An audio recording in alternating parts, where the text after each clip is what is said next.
Hi guys! Welcome back to my channel. This is Alex Balingit, founder and creator of Trading Circle Academy. Sa video na to, pag-uusapan naman natin ang 4 ways to avoid missing good trades. Number 1, use a journal. Why? Through journal, makikita mo, namimiss ko yung trades at, makakalculate mo na, tuwing morning pala, hindi pala maganda mag-enter. Tuwing midnight pala or tuwing gabi, din pala maganda mag-enter. So, you have to use a journal. Parang natatrack mo, namimiss ko yung trades tuwing mga ganitong oras. Now, I know how to use pending orders and maximize it. Number 1, use a journal. Number 2, decrease your risk exposure. Change your strategy to make more trades than your margin can take. So, kung hindi na kaya ng margin mo, change your strategy.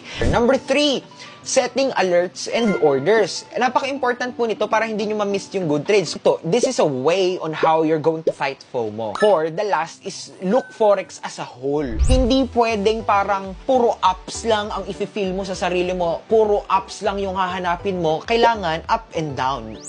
Para balance. Kasi ang mundo nagiging balance siya.